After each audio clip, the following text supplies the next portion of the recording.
Hi. Well, welcome everybody. I'd like to welcome you to our presentation of the 3 Ws of Alzheimer's. And I know you're probably already signed up for this. You're like, what does that mean?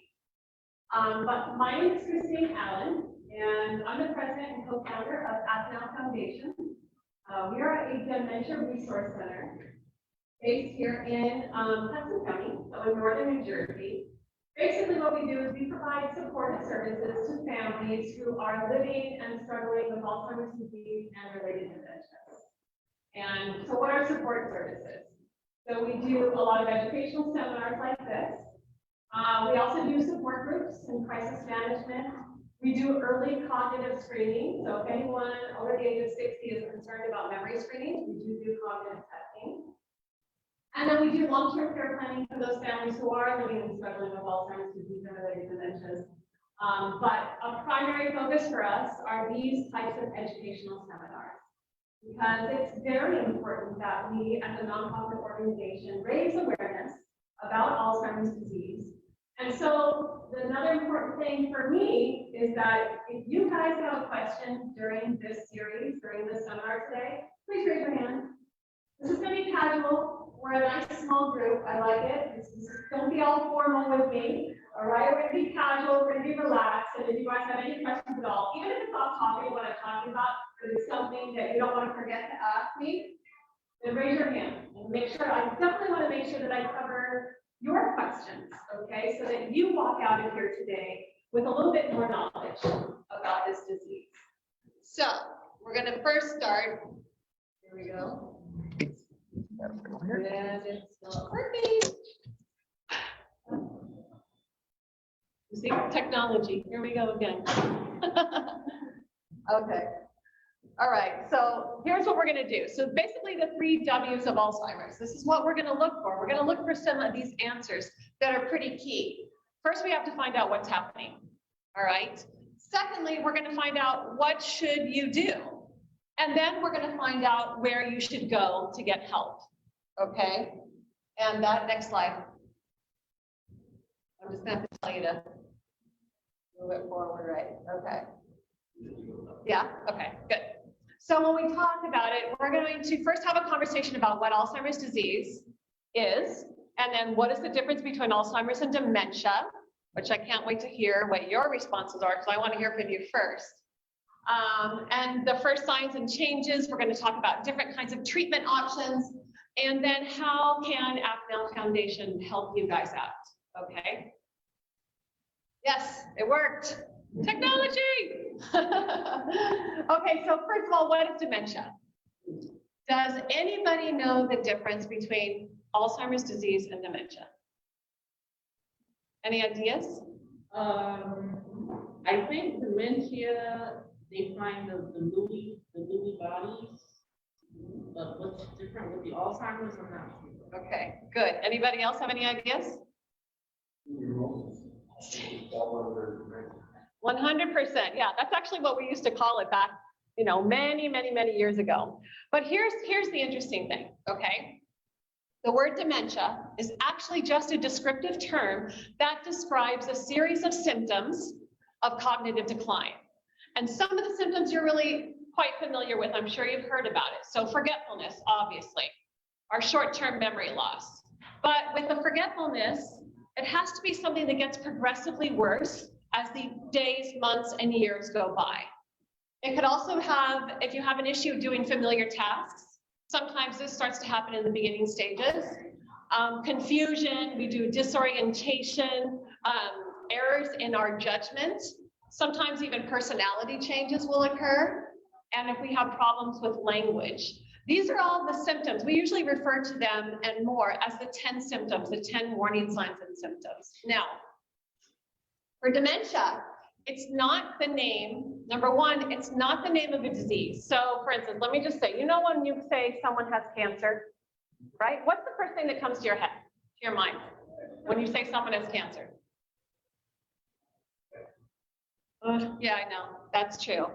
Hopefully not all the time. But when someone says the word cancer, usually people go, I wonder what type of cancer they have. It's the same rule for dementia. So dementia is just a descriptive term that describes all those symptoms, but it is not a disease in itself. So when you hear the word dementia, your first question to yourself should be, well, I wonder what type of dementia that person has. Like, for instance, you mentioned Lewy body. Yeah. That's one type of dementia. Alzheimer's disease is the #1 type of dementia. Can anyone take a guess, a wild guess, as to how many different types of dementia we actually have? Throw out a number. What do you think? 10.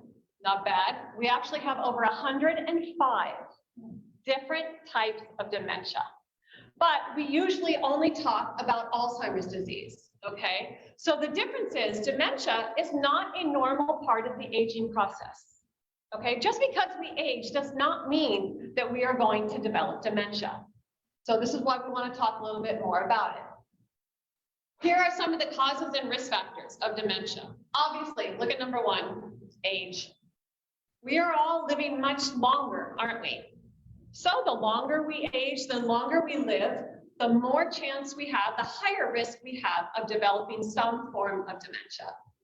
Your family history and genes, although I will tell you, only 5% of cases of Alzheimer's disease are genetic.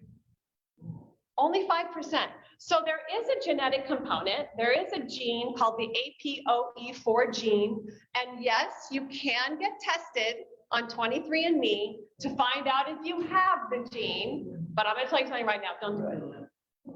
Don't do it. You know why? Because just because you carry the gene does not mean you're going to develop the disease. So you know what happens? You get tested, you find out you have the gene, and you're so stressed out about it that you could actually cause yourself to develop some form of dementia. Stress is a huge risk factor for developing dementia. So I really don't suggest that people get it. It's such a small percentage of people. Physical injuries to the brain. You know, all the NFL players, right? The boxers, Muhammad Ali. He had Alzheimer's disease along with Parkinson's disease, which quite often go hand in hand. So the head injuries, high blood pressure. However, I will tell you, high blood pressure is really only a risk factor if you develop it in your mid-years. So if you're developing high blood pressure as early as 40, you're at a higher risk for developing dementia just because of that, the high blood pressure alone. So again, these are things that if we control these things, right? So if we control our high blood pressure with the medication that we take, you're reducing your risk factor right there, okay? Heart disease, again, is a very big risk factor. The heart and mind are very much connected. So anything that's going to be good for the heart is going to be good for the brain, okay? A poor diet, I'm going to tell you, a healthy, nutritious Mediterranean diet can reduce your risk factor by 35%. So if we cut out the fats and the sugars, we monitor our carbohydrate intake, we eat a little bit less red meat and so forth, a lot of green leafy vegetables and things. Just by changing your diet alone, you can reduce your risk factor by 35%, okay? If you have a stroke, some people, so anytime you have a lack of oxygen or blood flow to the brain, you're at risk factor of developing dementia. Smoking, alcohol use. When I talk about alcohol use, I'm talking about chronic alcoholism. So people that have been alcoholics and have been suffering for many, many generations. They are at a much higher risk. Diabetes. Have any of you ever heard of diabetes or have Alzheimer's is actually what we call type 3 diabetes? That's how close the link is between Alzheimer's disease and our sugar consumption. So more, and you're going to hear that more and more as the years go on, the more scientific studies that are done, we are finding out more information and more of a correlation between sugar and the brain. So again, monitoring your diabetes, if you currently have it, is extremely important. And also monitoring your sugar intake. Depression. I bet a lot of people don't know, and I'm talking about chronic depression. So chronic depression that people have suffered for years and years and years, because chronic depression also breeds social isolation and so forth. So there are many, many factors that happen when someone's suffering from chronic depression. These are all things that we have to monitor. These are very important risk factors. Now, take a look at all of this whole list and tell me if you see anything in common. All of these issues are lifestyle oriented, aren't they? Right? Our health is basically our lifestyle. Sometimes with heart disease and high blood pressure, it is cultural, something we cannot, in our genes, and based on our race, and based on years and years of studies. We can't change that, but what we can change is our lifestyle. So just by changing our lifestyle, if we are eating well, if we're reducing our alcohol intake, if we are socially engaged so that we're not developing depression, right? These are all things that we can change. So yes, there are risk factors. The only thing you can't change here is your age. And trust me, if we could, I would. I'd like to go backwards rather than forwards, but that's not going to happen right now. So these are the risk factors, but many of which we can control. Now, oops, now it's not working again. Thank you. So now here's the other thing. We actually have some things that we call reversible dementias, okay? Because about 20% of the causes of dementia are reversible, all right? Now, if you look at this list, again, alcohol or substance use disorder, right? We can control that. If we control our alcohol content, we can reduce our risk factor. It doesn't have to develop into dementia. Look at the other things. Of course, blood clots, subdural hematomas, blood clots beneath the outer covering of the brain. These are all things that once treated you can go back to normal. You don't necessarily develop dementia just because you have a hematoma, all right? Many people have head injuries. Many people develop a hematoma. It does not mean that they're going to develop dementia, okay? Those things can be reversed. Our normal pressure, hydrocephalus, which is a buildup of fluid in the brain. I'll tell you, my niece, 24 years old, just suffered from a brain, I'll call it an aneurysm. It's really a very rare AVM, a malformation of her blood vessels and her veins and her brainstem. It ruptured. It caused a brain bleed and liquid buildup on the brain at 24 years old. She suffered a stroke. Her entire left side was affected, but she's rebuilding. So just because she had a stroke and just because she had the hematoma and the buildup of liquid in her brain, she still is recovering from that. So it didn't develop into dementia. Can it? Most definitely. It depends on the severity of the brain injury. Okay. Now here's a good thing. Metabolic disorders such as a vitamin B12 deficiency. Do you know that if you have low vitamin B12, you will exhibit confusion, you will be disoriented, you will have short-term memory loss, and then you're going to be fearful that you're developing dementia, right?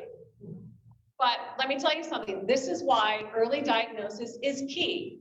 If you are suffering from any of those symptoms that we read before, anything that I'm talking about, you need to reach out to either Acknow Foundation, to be perfectly honest with you, or your own doctor. Have that conversation with him, because the first thing he's going to do is he's going to do blood work. He's going to test for a thyroid condition. He's going to test for an infection in the body. He's going to test for a low vitamin B12. Wouldn't that be the best news ever if all of your symptoms that you were so worried about that were dementia were actually just a vitamin B12 deficiency? And he gave you a shot and like a couple weeks later you were back to normal? That would be the best news ever. So we don't always want to believe that these symptoms are dementia. It could be something else. Even a UTI, which a lot of us women suffer from UTIs. As we age, we tend to suffer from more UTIs than normal, including men. We don't necessarily have the same symptoms when we develop a UTI, but if you start to feel like you're really confused out of nowhere, okay, this could be an acute onset of symptoms. If you're disoriented, you're confused, it could be a UTI. And even those that actually have some form of dementia right now, they develop a UTI, their symptoms will increase, it will skyrocket. They will be so confused, so disoriented. Sometimes they can turn violent and aggressive, and it's all because they had a UTI. So these are things that we can control, and we can reverse the symptoms if it is indeed just caused by these issues. Next slide. So these are the other types of dementia. These are just, what I'm going to talk about here are just the top different types of dementia. Because remember, I told you there were over 105. So Alzheimer's disease, the #1 type of dementia, approximately 75 to 80% of dementia cases are caused by the disease of Alzheimer's, okay? And then the others fall in line. Vascular dementia is what happens when we have a stroke, okay? Mixed dementia is really you're developing symptoms maybe from several different types of dementia. And so it's really a mixed bag. Dementia with Lewy bodies, which you were talking about. My stepfather happens to have dementia with Lewy bodies, so I'm really familiar with what he's going through right now. Creutzfeldt-Jakob, that is a crazy name. I don't know if you guys remember mad cow disease? Yeah. Like from the 80s? Do you remember that? Oh, yeah. That's what Creutzfeldt-Jakob is, with mad cow disease. Wernicke-Korsakoff, that's actually an Alzheimer's disease that's caused by alcoholism. So yeah, that's a very specific disease as well. Frontotemporal, we have Parkinson's dementia, Huntington's disease, which is a very, very rare genetic condition that affects a small percentage of people. And then mild cognitive impairment. So a mild cognitive impairment, what that means is you are suffering maybe from some short-term memory loss. You do get confused and disoriented, but you're still able to live alone, right? You pay your bills. You go to your appointments. Yeah, sometimes you might forget an appointment here and there, but it's not disrupting your activities of daily living. So we have a very clear criteria. In order for any dementia to be called dementia, it has to disrupt your activities of daily living. And activities of daily living are your ability to eat, your ability to sleep well, your ability to take a bath on your own, to cook, to pay your bills. All of these things that we do all on our own. We get in and out of bed, we get in and out of the shower, we do bathe ourselves. Those things, if you can still maintain your activities of daily living, many people do suffer from a mild cognitive impairment, and it doesn't always develop into dementia. Sometimes it doesn't.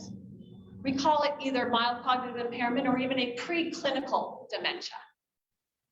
So, okay. Oh, it's working. So this is interesting. With Alzheimer's, the changes that take place in the brain begin at the microscopic level before the first signs of memory loss. Now, I don't want to scare you, but Alzheimer's disease, the disease of the brain, which I'm going to talk about, it actually could start developing in your brain 20 years prior to the first symptom. Once we turn after the age of 18, to be perfectly honest with you, after the age of 18, our brains, although they're still building new neurons, our brains are also slowly dying every day after the age of 18. Which is why we talk about the importance of continuing to learn something new, right? Learning something new is the best thing that you guys can do for your brains. The best thing you can do about learning something new is a language or a musical instrument.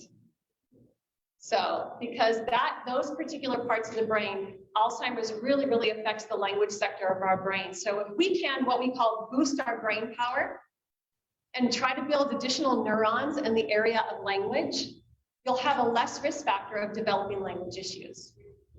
So it's really important. And the other thing is we see these two different people. When we say that when you've met one person with Alzheimer's, you've met one person with Alzheimer's, because everybody's journey is completely different. It can take 2 years, it can take 20 years to go through the entire journey, and not one single individual will have the same path as someone else, which makes this disease difficult to live with as a caregiver, right? How do you prepare for something that's really unknown? And how do you live with this as an individual who's suffering with the dementia, right? Because we're all different. So there are typically what we call 3 stages of Alzheimer's disease. And you're going to hear most people talk about Alzheimer's rather than the other dementias, only because it's the most common type. It's 80% of our cases are Alzheimer's disease, okay? But we typically break down the stages of Alzheimer's into 3 main stages: mild, moderate, and severe. And as you can see on the bottom, this is a very rough estimate of how many years each stage can typically last. Okay, so in our mild stage, the early stages, it's typically 2 to 4 years. In the moderate stage, it's 2 to 10 years. As you can see, this is the stage where most people live the longest, is in the moderate stage. And then the end stage again is the late stage, and it's typically only 2 to 3 years. But things differ in each category. If you look at the early stage, so problems finding the right word. How many of us have problems finding the right word? Sometimes I do too, okay? That can be a normal part of the aging process. How many of you get up from the couch, go to the kitchen to get something to eat, and by the time you got there, you completely forgot what it was you wanted? I have. And then I go back to the couch. By the time I sit down, like 20 minutes later, I'm like, oh, forgot, that's right, I wanted the cheesecake that I just got. Happens all the time. So do you know what we call that? A delay. And here's the rule of thumb. A delay is okay. I don't care if it's 2 hours, if it's 4 hours, if it's the next morning, sometimes it's 2 days later, but a delay is okay. You have to remember that our brains age just like the rest of us, okay? We can't think that our hearts are aging, our lungs are aging, our muscles are aging, we can't move as quickly. Well, the same thing is happening to the brain. It's an organ. It's an organ that we understand the least, but it is aging just like the rest of us. So your brain's going to slow down. You're not going to remember things as easily as you used to. Okay, you're not going to be able to multitask like you used to. Maybe you're going to need notes. I have like 3 different to-do lists in order for me to remember everything that I have to do. Okay, so those things are normal. So in the beginning stage, you are going to have trouble remembering names. And I'm not talking about someone that you just met. Like, how many people remember my name? What's my name? You don't count, Steve. You don't count. Alan, you got my last name. That's great. Okay, but if you didn't remember my name, that's okay. You just met me. I'm not someone who's a part of your life yet. All right? So that's an okay thing. If you start to forget the names of people that your longtime friends and your family, then those are things that start to happen in the beginning stage, and that can be a sign to you that maybe something's not right. Maybe I need to speak to somebody. Yeah.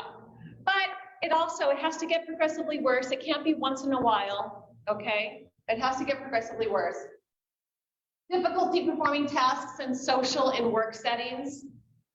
You know, if you are still in the work field and errors and mistakes are starting to happen, and you're starting to sit with your boss more and more than maybe you should, these are signs that there might be something going on.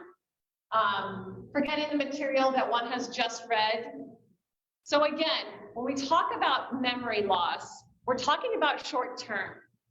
Okay, this disease, people always tell me, oh, Christine, I don't have Alzheimer's disease. I remember everything from back when I was a kid, when I was in college. I said, well, you're supposed to.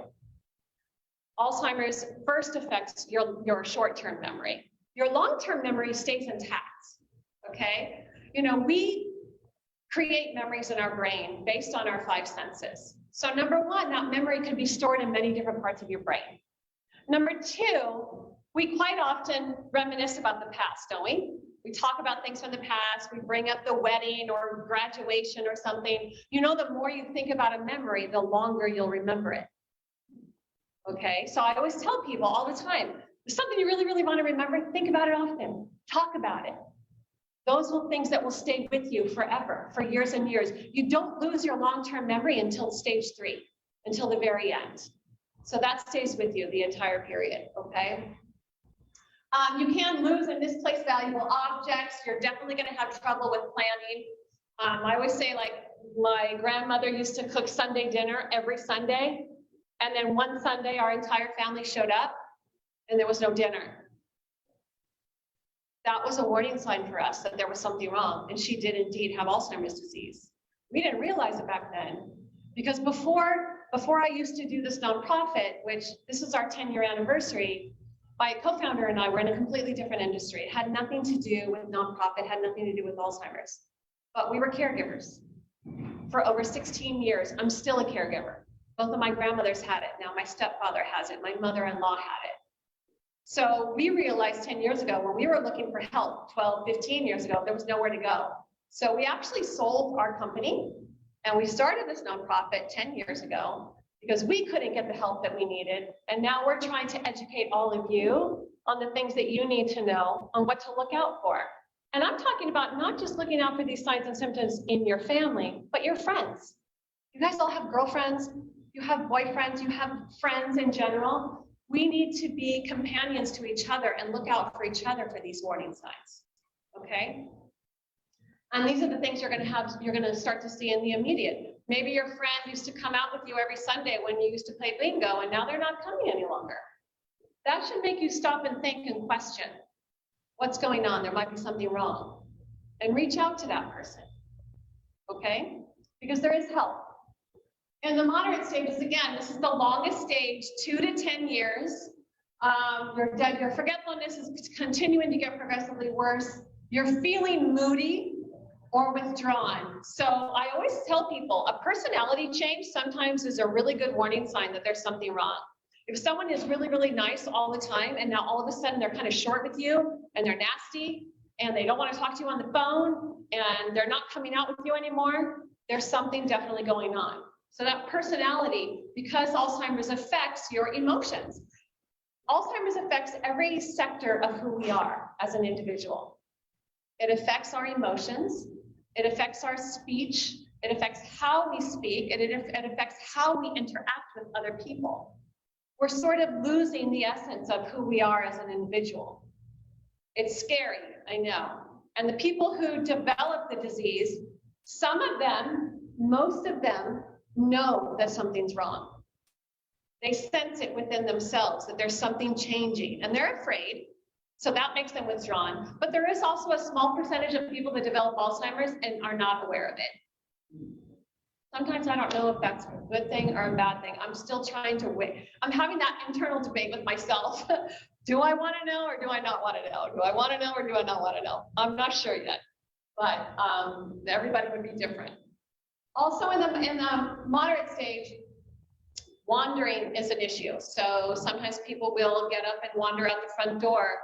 And we actually call that elopement. Most people that are at home will kind of wake up sometimes in the morning. It could be at 3 o'clock in the morning. They'll wake up and say, I gotta go to work. Even though they've been retired for 30 years, in their mind, they woke up at 3 o'clock in the morning because again, their internal body clock is all messed up. They don't realize it's 3 o'clock in the morning. They just think they have to go to work. So they walk up, they get up, most of the time they don't put their clothes on. They walk out the front door without any shoes and they walk out that front door and they're heading to work.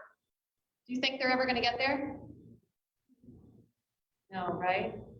But they're gonna keep looking. And the thing that we have to be concerned about wandering is, and this is the dangerous side, is that people who are eloping or wandering, they don't stop. There's nothing in their brain that tells them, hey, my feet are on snow and it's cold. Hey, I'm in my pajamas and it's cold. Hey, it's dark out. There's no way I could be going to work. Or hey, I'm lost. I don't know where I'm at. Nothing in their brain is telling them that there's anything wrong. All they're thinking is that I have to go to work. And so they're going to continue to walk in the snow, in the rain, no shoes until they get there, which they never get there. So they go until they can't go anymore. We actually had a client who made it all the way down to Baltimore. Don't know how he made it down there. Sat on a park bench and died on the park bench. So it's this is something that we do have to be concerned about, okay? Obviously changes in our sleep patterns. Again, the internal clock is backwards, right? We have a thing called sundown syndrome where the afternoon sun starts to set and it brings up a level of anxiety that is so incredible that they can't go to sleep at night. Or they'll go to bed and they'll wake up an hour later, full of anxiety, confused and disoriented. Anxiety becomes a really big issue at night, and that interferes with their sleep patterns. Okay, so these are all things that'll happen. Obviously, confusion about where they are, and then the major personality and behavior changes. So I know we use the word behavior, and I don't know how much you know about what people with Alzheimer's disease go through, but they do have a personality change, and that does cause what we call behaviors. So they can get aggressive, they can be paranoid, they can cry a lot, they can be very emotional, but all they're trying to do, all they're doing is reacting to their environment, and then they're in a way that they're trying to communicate with you. So what we call behavior issues in the world of Alzheimer's disease and related dementias is called communication. So if you have someone who's sitting in a chair and all of a sudden, we had a client, they start banging on the chair. And we're like, well, what's going on? I said, well, pay attention to what's happening to their needs. Every time he banged on the chair, the caregiver finally figured out what he wanted. He had to go to the bathroom. So it was a pattern that started to develop. So our caregivers, we try to train them to be dementia detectives, because every behavior has a trigger. Now I'm getting into a whole other topic, but just wanted to give you a little background history. The severe late stage, this is when someone needs constant care. More than likely at this point, they're going to get they will be bedbound. So they need 24-hour long-term care, usually ending up on hospice or palliative care. And they lose complete awareness. Some people go into what we have called the dementia stare. And the only thing that brings them out, the only thing that makes them smile and wakes them up in the late stages is one thing: music. Music, music, music. Okay, so whenever anyone's taking care of somebody with Alzheimer's disease, always know what their favorite song, what their favorite music type is. When my mother-in-law passed, she's Cuban, so she used to love Celia Cruz. That's all we played was like Celia Cruz and Mark Anthony, and it actually made her smile. And do you know that even though people with Alzheimer's lose the ability to speak, they lose their words, they never lose the ability to sing. Isn't that amazing? We're not exactly sure why yet, but that's the truth. So it's quite an amazing thing to see. And it sort of makes you cry as well. But basically, I want to tell you a little bit about the scientific, about what's happening in the brain with Alzheimer's disease. Okay, if you see on the left, this is a healthy neuron. On the right is a neuron that's been affected by Alzheimer's disease. So there's two things that are happening. First, you see these bright little cotton candies. Okay, those are called plaques. So what happens are plaques start to develop in and around our brain cells. But then unfortunately what happens is these neurofiber tangles start to actually develop inside the neuron. So you know what's happening to the neuron? It's dying from the outside and from the inside. So when the neuron finally dies, you know what happens to it? It shrivels up and it disappears. And you could be left with a hole in your brain. Do you remember those old loofah sponges that we used to take in the shower? Lots of holes in them, right? That's what your brain tends to look like. It gets little holes everywhere. Now, let me point something out. If you had holes in your brain that was in the area that allowed you to speak, that controlled your language ability, what would happen? You would lose that ability, correct? So I want to be very clear on this point. People with Alzheimer's disease don't forget how to speak. They don't forget how to brush their teeth. They don't forget how to smile. They lose the ability to do so. Because when you say someone forgets, sometimes you might think to yourself, well, maybe they'll remember tomorrow, right? Maybe they just forgot today.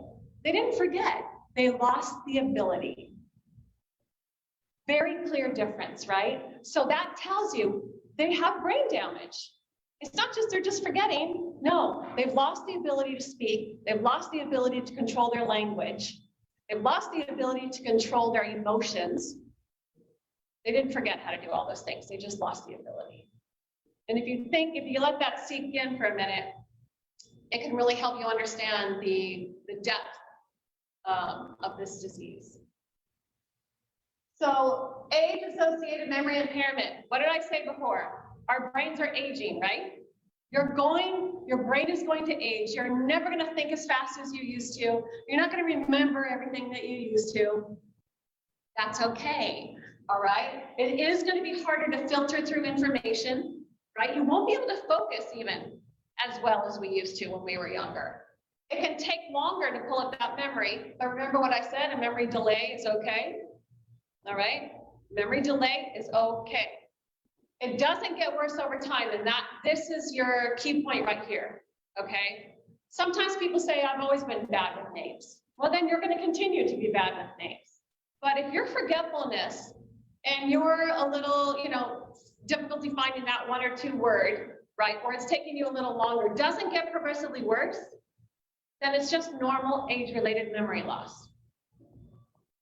Remember, dementia is not a normal part of the aging process. It is a disease of the brain. So as long as it doesn't get progressively worse, you're going to be okay. Okay?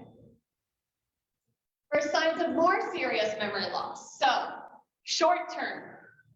So when you start to forget those appointments that you just made yesterday for the dentist today, that could be an issue. It's that short-term memory loss. You had a conversation with your daughter 2 days ago, but you don't remember speaking to her. That could be an issue, okay? Sometimes it'll be normal. If you remember speaking to her, but you don't remember all the parts of the conversation, that's okay. That's a normal part of the aging process. Forgetting you had the conversation with your daughter 2 days ago is not a normal part of aging. Okay, so that's a more severe short-term memory loss. This is also when we have language difficulties, okay, which tends to stop people from socially engaging, because if you're afraid you're not going to find the right word, you're going to stop having those conversations with people, which is the wrong thing to do, because that's only going to progress the disease even faster, right? Social isolation. You'll have disorientation, you'll have reasoning difficulties.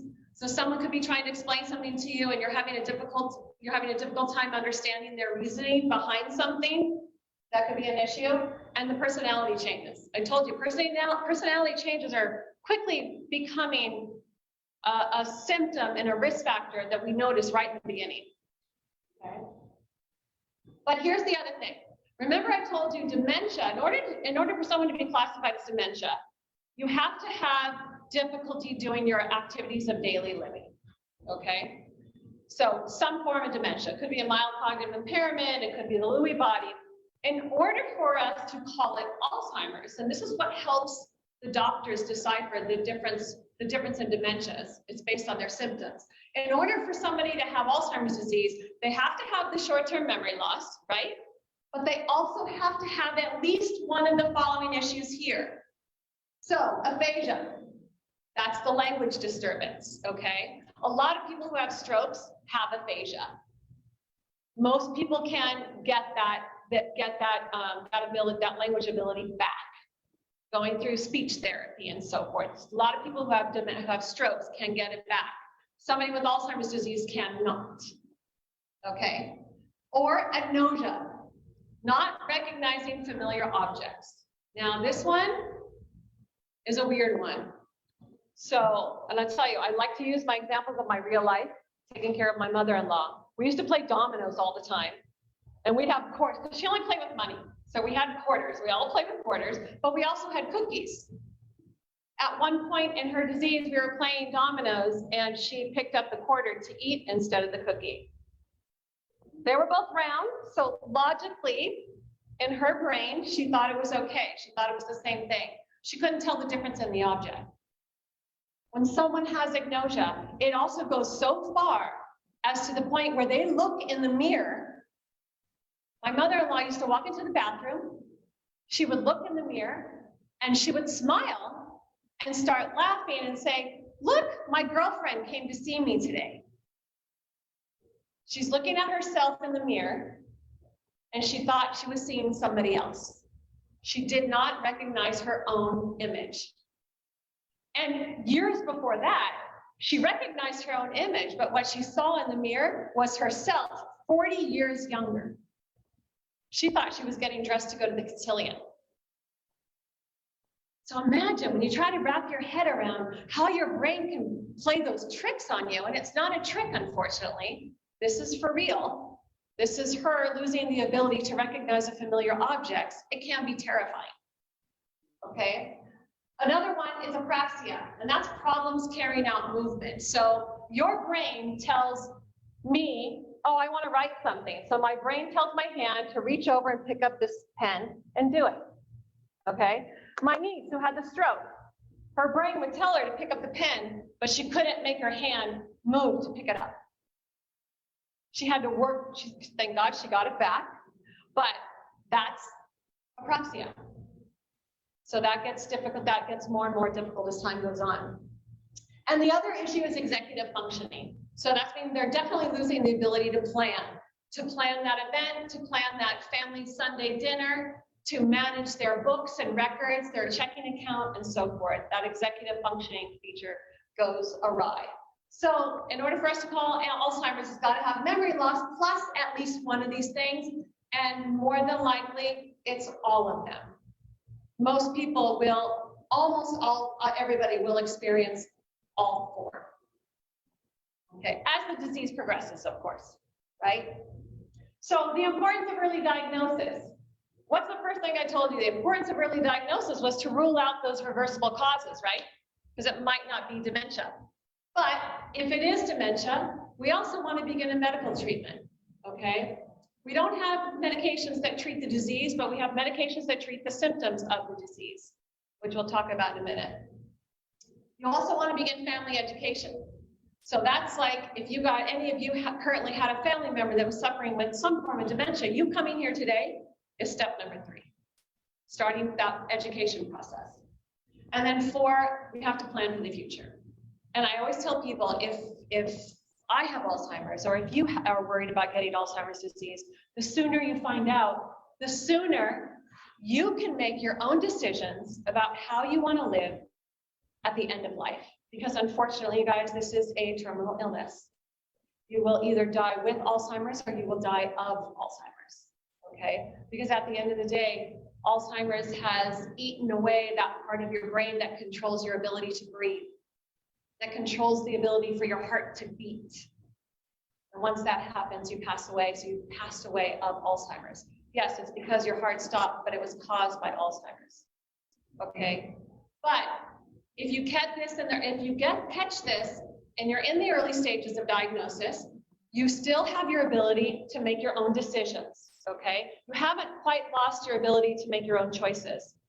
That's when you want to set the plans in the future. How do you want to live at the end of your life? Where do you want to go? Who do you want to take care of you? How do you want things to go? It's your decision. And that's a pretty strong decision to make. And I would much rather want to make it myself than leave it in somebody else's hands, right? These are just a few statistics here that I thought were really interesting. For instance, New Jersey is the 8th state with the highest percentage of people over the age of 65 living with Alzheimer's. We're number 8 in the country. We're also, Alzheimer's disease is the 7th leading cause of death in New Jersey, and the 5th leading cause of death for women in New Jersey. Because everything happens to us women, right? Unfortunately, it's the truth. But overall in the United States, it's only the 6th leading cause of death. But here for women in New Jersey, it's the 5th leading cause of death. Bergen County, actually here in New Jersey, Bergen County's Alzheimer's disease is the 2nd leading cause of death in Bergen County alone.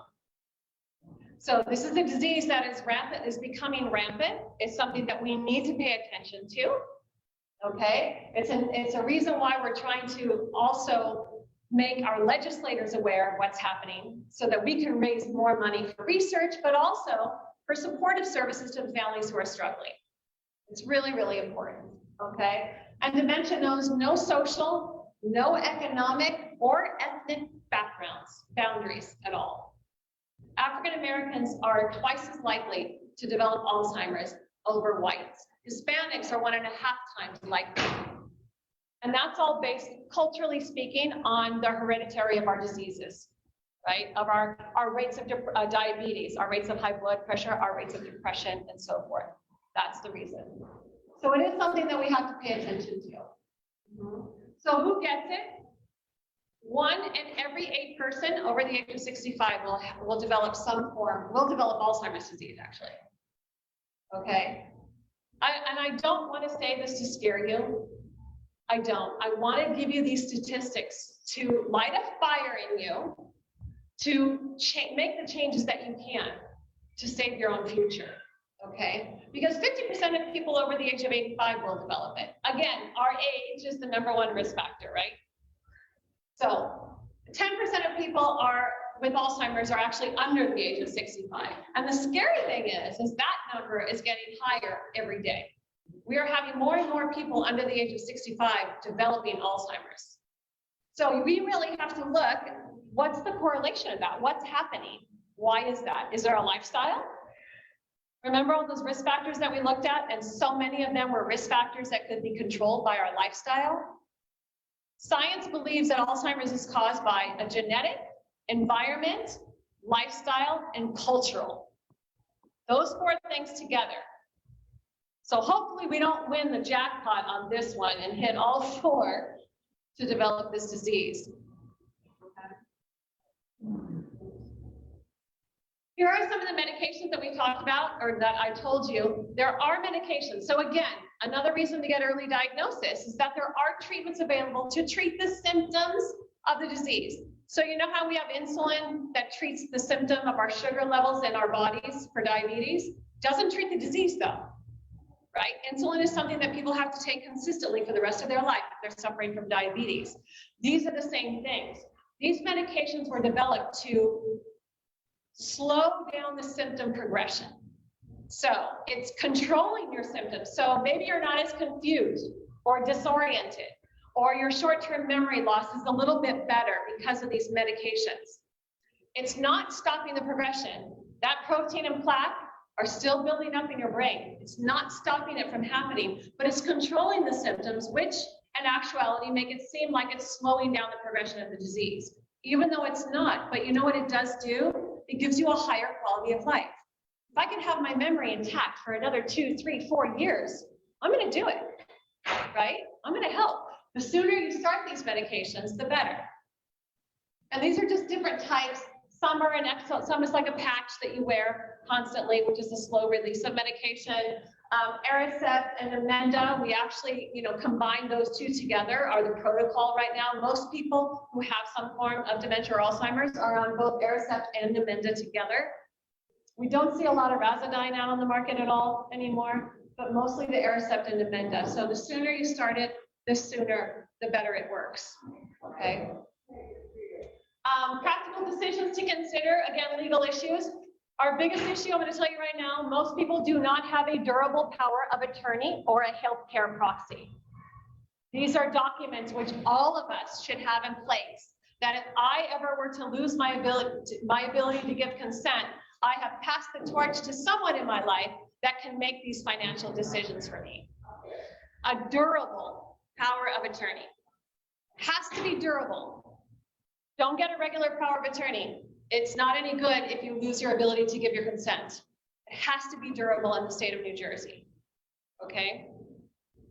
And then a healthcare proxy is really important because you want to delegate how it is that you want to live at the end of your life, and who would have the right to make these choices for you if you couldn't make your own choice. 2 things. I am happy. We have, at ACT now, we have state copies of durable powers of attorney and healthcare proxies. We are happy to email them out to you. You do not need a lawyer to make these documents legal. You only need our witnesses and a notary. Okay? These are things that won't cost you anything, that will help you prepare for your own future. And practical tips for memory loss. So again, so if somebody is diagnosed with early stage or with first stage of Alzheimer's disease, we always want everybody to learn more about the disease, right? The more you know, power is knowledge. And this is true even if you have the disease, okay? People can seek out a support group. You can accept help from others. and you want to develop and use memory strategies. So there are many things. All of these things, these practical tips for memory loss and people with the diagnosis, these are things, and the financial issues from before, legal issues, financial issues, personal and safety issues, these are all things that Act Now Foundation help you with. This is part of what we call our long-term care plan. So if you were ever to develop Alzheimer's disease, and you were diagnosed, and you want help with all of these steps that need to happen, you can come to Act Now and we help you with that, okay? And then these are just, again, practical tips for concerned family members and friends. You know, it is really important in life. You know, when we're young, it's important not to keep a routine, right? We're always learning and moving and shaking and growing. As we age, routine becomes very, very important. Keeping things simple, setting up a routine, you know, having to adjust the way we communicate and so forth. These are all changes. Again, these are all part of the steps that we would help you reach if you were living with somebody who's developed the disease, okay? And these are tips for all of us. So I've been talking consistently, I don't even know how long now, but about lifestyle, right? So in order to reduce our risk factors, we do have to monitor, we have to moderate our lifestyle. We have to change things. We've got to stay active in life. I don't want you guys to like get up and run a 5-mile marathon, but we need to keep our bodies moving, okay? And even if you're injured and you're in a chair and you can't stand or walk, there are many things that you can do in your chair, your arm raises, your leg raises, your stretches, everything you can do. We even have some books today that can help you learn some exercises that you can do at home safely. You got to sleep right. You know how many hours of sleep we really need? 7 to 8. Sleep is really, really optimal for brain health. And you know it. If you don't get enough sleep, even the next day, you're like kind of out of it. You're not feeling right. You're a little fuzzy. So if that continues year after year after year after year, imagine that can really affect your brain. You also want to keep social. All right. So I would say join a senior center, join a women's group, join a men's group, join a book club. You do what you need to do to stay socially engaged and active with your family, with your friends. And I know the last 2.5 years were really difficult. It was almost impossible for any of us to stay socially engaged. But we're getting back now, right? We're getting back to normal, slowly but surely and safely. So it's about getting back into life, okay? Challenge yourself mentally at least 1 hour a day. Now, I don't want you to go to the dollar store and pick up one of those word search games books that have 100 puzzles of the same level of difficulty. No. What you have to do is you have to increase the difficulty as time goes on. If you're not challenging your brain, you're wasting your time. So read something you've never read before on a new topic that you don't usually do. Do Sudoku. We all have smartphones nowadays. Get those brain game apps like Luminosity that get a little bit more difficult every level. These are things that will continue to boost our brain power. Learn how to play a musical instrument. Learn a new language. Okay, but we've got to do it at least 1 hour a day. And then we have to shift to healthier food and beverage choices. All right, it is about what we eat, right? Heart healthy is brain healthy. That's what we have to remember. And the last one is meditate. When we say meditation, I mean whatever works for you guys as far as de-stressing. It's about de-stressing our life. Stress is a big risk factor. How we deal with stress and trauma in our life can determine whether or not we develop dementia or not. Did you know that? So we could have a family member pass away. That takes a big toll on us. I've had, Beverly will tell you, and I'm sorry, I didn't even introduce my girls back there. Beverly Cramp, our program manager, Alba Sepulveda, our program and marketing coordinator. Sorry. I tell them, you know, I've had, unfortunately, a very personal and difficult 4 or 5 months.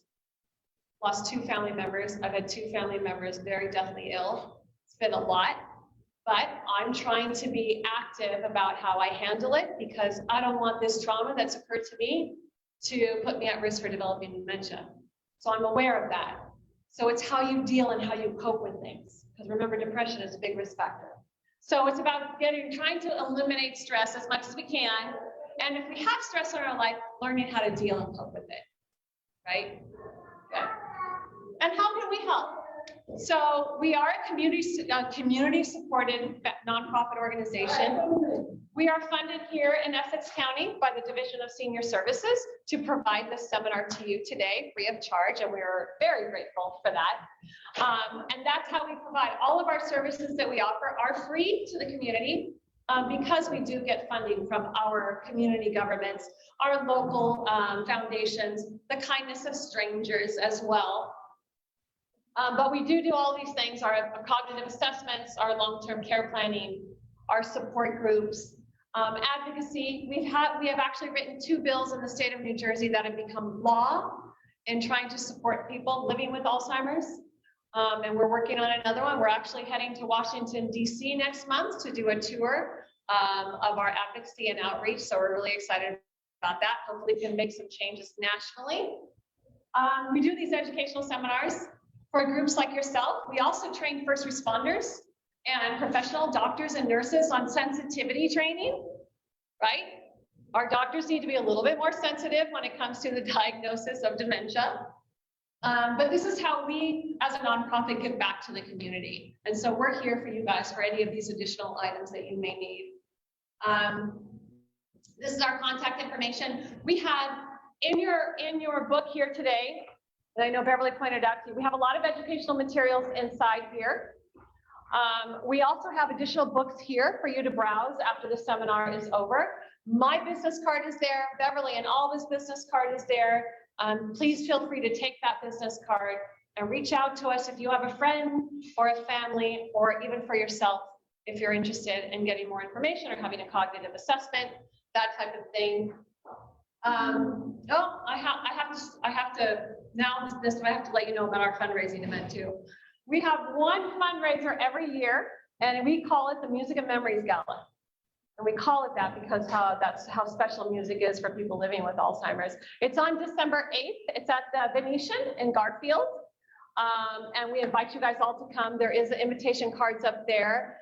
Ticket price is $150, but it comes with free valet parking, open bar, appetizers, sit-down dinner, excellent band, lots of trips and lots of great things to win at the auction. It's really a fun night. I don't say so myself. So I want you guys to know about that. And then last but not least, inside your packet, you guys were already great and filled out your intake form, but now you have that wonderful thing called an evaluation, a survey about how I did today, the topic of the information, and whether you thought was good, bad, and ugly about it all. Hopefully there's no ugly, just good. But please feel free to fill that out as well. And I will tell you, we're always interested in people who want to give us a testimonial of the work we're doing. So there's even a piece of paper in there that you can write down if you would give your permission for us to use your statement about how you thought this seminar went for you today, what it meant to you personally, maybe how you can take what you learned today back into your real life and put it to use. We'd love your feedback on a testimonial if you wouldn't mind as well. We'd love to get those. And then if you have any questions, you guys didn't ask hardly any questions today, but I want to say thank you very much for coming. Thank you to Facebook. I hope everybody enjoyed the seminar. And any other questions I can answer. I'm ready. Little question. Yeah. I don't know if it's really Alzheimer's, but when people are on like blood pressure medication and diabetes medication, is your thinking fuzzy from that medication? Well, it most definitely can be. Yeah, it most definitely can be. And if you, especially when you start a new medication and you feel like something's different, you definitely need to speak to your doctor about that. It can 100% be, it could be the time of day you're taking your medication. It could be how it's mixing with the other medications you're taking, or it could be that medication on its own affecting your brain. So most definitely have that conversation with your doctor if you're concerned about that. The isolation, I've noticed just being a normal person, it's just like if you're incarcerated, you're not supposed to be by yourself. That's just not. You're not. It's not human. You have to be around people. Exactly. We love to interact with people. It's part of being normal human being. So when people separate themselves like that, there's something going on. I mean, it doesn't have to be dementia. It could be depression. It could be another mental health issue, but there's something definitely going on. Yes. Something easily, you know. Yeah. Like I keep something new. Oh, it's happening to me. I don't know. Is it sign of dementia? Well, it depends on the severity. Do you ever remember, is this something that you've kept in that same spot all the time? This age? Or something? Absolutely. No, it could 100% be age. What I always tell people, if you find your car keys in the freezer, then call me. Okay? If you find that you're putting back familiar objects in strange places that don't make any sense, there's probably something going on. You know, sometimes if you're cleaning out your closet and you're moving things around, you put it somewhere else, you're going to forget maybe where you put it. But here's the thing, here's what happens to a lot of people. You're going to put that object away in that spot that you just put it in, but you're thinking about the 3 other things that you have to do when you're finished, or you're thinking about that conversation you had with your daughter. You're not focusing on what you're doing at hand. You're going to forget where you put it. We can't multitask as we age. So when we're doing something, we need to focus on what we're doing so that we can remember what we're doing. So it could be many things. I can't tell you right now, just by that one experience, whether that's dementia or not. It would have to be a broader conversation that we have. More than likely, it's a normal part of your aging process. But again, it depends on many other things. And if you're interested in having a conversation, the cognitive assessments that we do are private, confidential, and one-on-one. We come to your house on an individual basis. We can even do a group memory screening at a public library like this, where we utilize a private room based on an appointment basis, and we set you up, and we have that one-on-one conversation, which is what we would need for me to really answer that honestly. But it could be something, but more than likely it's not. Okay, unless you put it in the freezer, then call me. Yeah, it's your question back there. Yeah, you mentioned before that people with dementia or Alzheimer's lose the capacity to Yeah. Right? Is that just for Alzheimer's? Because I know you also mentioned people with stroke and you know that there will be. Exactly. Do you think people need a different pathway, or is that actually what that? No, so here's the thing. Once you've lost the ability, once that pathway is destroyed, it cannot be rebuilt if it's caused by Alzheimer's. Okay, so Alzheimer's is other types. If it's a Lewy body dementia, or if it's a vascular dementia caused by a stroke, there are people that temporarily lose the ability to speak, but they are able to gain it back, because most likely it's a buildup of blood or liquid on the brain that's causing the pressure on the brain, which causes the brain to malfunction in that area. Once the blood and the liquid go out of the brain, whether it's manually or just naturally back into the body, you can regain that. Sometimes with physical therapy, speech therapy, occupational therapy after a stroke, you can rebuild those sections of the brain. But when it's Alzheimer's, that section has died. It can never be rebuilt. Yeah, so there's a difference, most definitely. Yeah, good question. Yes. Any other questions? No? Well, I thank you guys very much. And I ask you to feel free to browse and take any of the additional books that you like. Oh, yes, also. Just a couple of things before you leave today. Just a reminder, if you heard about today's, then I hope you heard about the following workshops that are happening in the subsequent Wednesdays. Next week, we have depression and isolation in older adults. So we definitely invite you to come out to that and tell friends about coming out to it as well. And then I did want to let people know that we have these Overlook Medical Center tote bags. They're medical tote bags that are available to check out. So if you have a library card, you can check this out. If you don't have a library card, get one today. And you can check it out. There's information in here about lots of different things, and this has all of the different topics on them. I have this bag because this is about Alzheimer's disease, so you can take this home and check it out for 3 weeks and bring it back in 3 weeks, or you can renew it and give it some more time. There's, open this one up. There are a video in here, a book in here, and then there's like materials that you can use and don't have to bring back. So That's a great idea. welcome to check these out. We have more, we have the other topics back on the shelf there. If you have any questions about them, let me know. So I invite you to check those out. Yes, I expect you all to be back there next week.